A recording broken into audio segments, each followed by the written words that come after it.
दोस्तों आज हम लेके आए हैं आपके लिए दिल छू देने वाली कहानी, तो वीडियो को अंत तक देखिएगा। एक लड़का था, माँ ने उसका विवाह कर दिया, पर वह कुछ कमाता नहीं था। जब माँ भी उसे रोटी परोसती थी तब वह कहती थी कि बेटा ठंडी रोटी खा लो। लड़के की समझ में नहीं आया कि माँ ऐसा क्यों कहती है, फिर भी वह चुप रहा।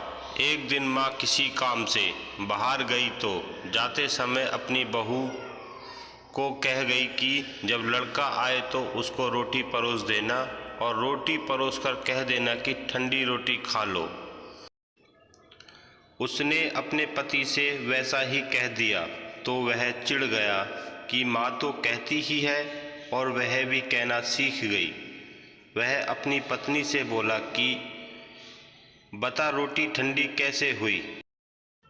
रोटी भी गर्म है, दाल साग भी गर्म है, फिर तू ठंडी रोटी कैसे कहती है?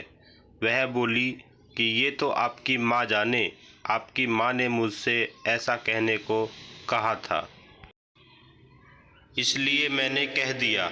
वह बोला कि मैं रोटी नहीं खाऊंगा, माँ तो कहती ही थी, तू भी सीख गई। माँ घर आई तो उसने बहू से पूछा कि क्या लड़के ने भोजन कर लिया?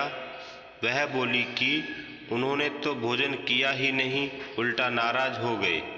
माँ ने लड़के से पूछा तो वह बोली कि माँ तू तो रोज़ाना कहती थी कि ठंडी रोटी खा ले और मैं सह लेता था, पर अब यह भी कहना सीख गई, रोटी तो गर्म होती है, तू बता कि रोटी ठंडी कैसे है?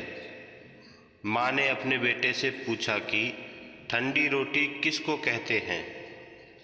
तो बेटा बोला, माँ सुबह की बनाई हुई रोटी शाम को ठंडी होती है, बासी रोटी ठंडी और ताज़ी रोटी गर्म होती है।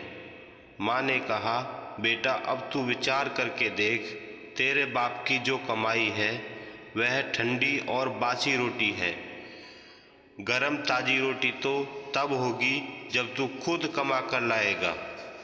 लड़का समझ गया और माँ से बोला कि अब मैं खुद कमाऊंगा और गरम रोटी खाऊंगा। इस कहानी से यह शिक्षा मिलती है कि विवाह होने के बाद ठंडी रोटी नहीं खानी चाहिए, अपनी कमाई की रोटी खानी चाहिए।